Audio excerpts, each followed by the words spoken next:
Hello everybody, my name's Adriana, you're watching Wolf Narwhal, and today I'm doing a book review on MORPHO, Anatomy for Artists, Simplified Forms. So I originally got this book as a library book because I was curious as to how learning simplified human anatomy could help an artist improve. And oh my gosh, I wish I did this sooner.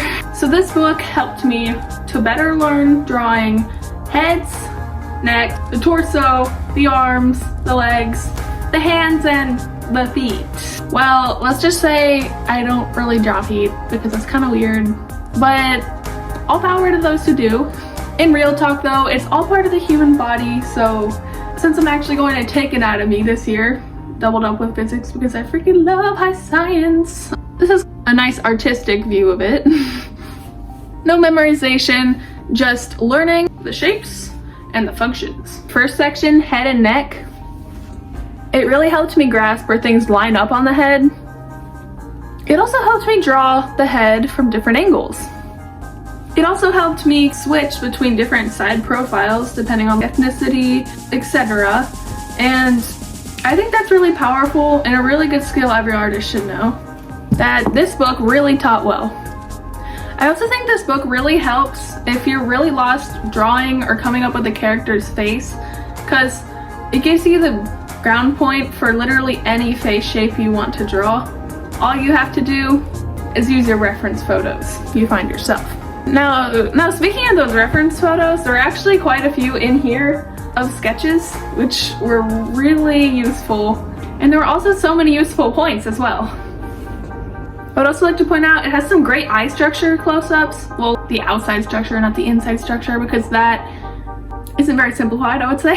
It also helped me understand noses, which honestly, if I'm going to be real, I just went with and used slight references on the internet and stuff for noses, but I never actually understood how noses were structured, and this really helped, so let's go. This section of the book also helped with lips and ears. I didn't really know how to draw lips or ears too well either before this book, and that has been one of my favorite things to learn, because let's be honest, who actually learns how to draw lips or ears if they're not really trying to, if they're not really setting out for it? This book helps you set out to draw any part of the human body. Well, not any part, but if you want to learn how to draw any part, just get this book. I'm probably returning it to the library because it's not as helpful for someone who primarily draws in comic, anime, or cartoon styles. So if I do feel like drawing the muscular structure of a human being, which I may this year, this book's good for that. Also good for literally every other part. It's cool, and as long as you take it maturely, you can gain a lot of good art tips from it. Alright, moving on to the torso. This part of the book really helped me grasp the base shapes you can use to sketch a human little body, because being honest, I've never really thought that much about it. But after this book, I know so much more about drawing a human torso. Also, I'd like to point out this book has a lot of dynamic poses, and it really helped me grasp what goes where. And also, quick side note, I also like how it taught how to draw the upper body of both genders in a purely anatomy-based sense.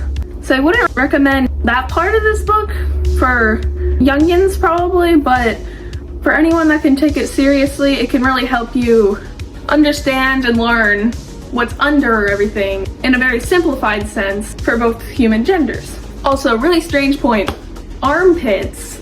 I actually had no idea how to draw them before this book, and now I am so actually shocked how cool and interesting they are. So this part of your rib cage is circular, and then the muscles in your arms create the sort of gap here.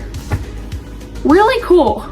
Did not think I would actually be interested in drawing armpits, but this book does wonders for the average artist. All right. I would also like to point out back muscles.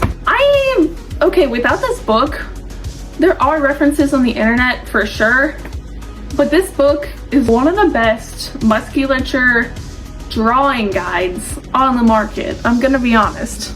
And they even have a side book that spins off. This is also a spin-off of the big book, but this big book is mostly muscular structures, and and not simplified things for, again, comic or anime-esque artists like I am. So this is just a really good book for those who don't do realism as their main kind of art. Final point about the torso, it helped me see the human body from different perspectives, because literally there were so many drawings from different perspectives, poses, and angles, and it was just a really nice way to learn. Alright, arms and hands. First point, it really helped me make sense of the different segments of the arm. The way different portions of the arm line up, this really defined well, and I actually found myself learning a lot more about arms than I thought I would. Again, great reference angles. Also, hands. Artists, you've seen all the memes that are like, what's the worst part of drawing? And then it's like, the other eye or hands. Yeah, no. It took me a while without this book to learn how to draw hands anatomically correct, but this book even further helped me, much more. So I would highly recommend this to anyone who has that struggle like I did. And still do, let's be honest. But with this book, you get the references and the input that can really help you bring your hand drawing to life. Alright, legs and feet. So I had no idea how to draw feet before this, I'm gonna be honest, because I never really set out for it, but I don't think I needed to know how to draw feet with all intents and purposes, but this book helped with that. Oh my gosh, this book helped so much with connecting the torso to the legs. I've had that struggle with what are the proportions between the bottom of the torso and the legs, and how do I connect them in a way that looks correct? And this book helped a lot with that, a lot. And one good thing with ordering this book to keep is that I can literally reference this at any time. This is going to be one of my biggest drawing tools from here on out. So this book is pretty fundamental, and this video is pretty fundamental for the future, all right? I'd also like to point out that this book is really useful with its directions, has very easy to follow descriptions, and has so many useful dynamic poses to reference. Alright, let's get into drawing using this book. So I've actually been using this book for the past week or so, and I've made many good, useful, and helpful sketches with it. So instead of having this kind of glare quality, I'm going to do a little slideshow. Let's get to it. Okay, so these are the different sketches of the different parts of the human body that were in the book, so pretty cool. Also, I decided to make this sketch a real drawing. Here's the coloring process, etc.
This is the finished digital art.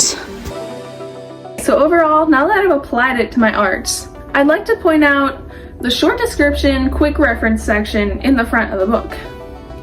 This section really helped as a quick guide when I didn't want to flip through all the pages to find that specific thing and where it connects and why it connects, because a lot of it is actually just placed in the paragraphs down here. Super useful. I also love how this book was very clearly made for comic, cartoon, or anime, or just 2D artists in general, because I think a lot of artists are like that and have their own art styles and don't do realism all the time. So I think this book was so useful for that. In specific, very great for anatomy for those kind of artists. Now I do realism sometimes, but I just enjoy this kind of art. I think this was a 10 out of 10 drawing guide that has really helped me understand the placement of different parts of the human body. And after this school year, I'll also know a lot about the placements of different parts of the human body. But it is the summer right now, and I still have a month of summer lunch, or more, so this is great for artists. Finally, I'd just like to recommend this to anyone who's looking to improve human proportions in their art. This is a great book. Highly recommend. Order it now if you want to draw humans a little more accurately. Alright, thanks for watching. I'll see you in my next video if I decide to make a next video. Bye!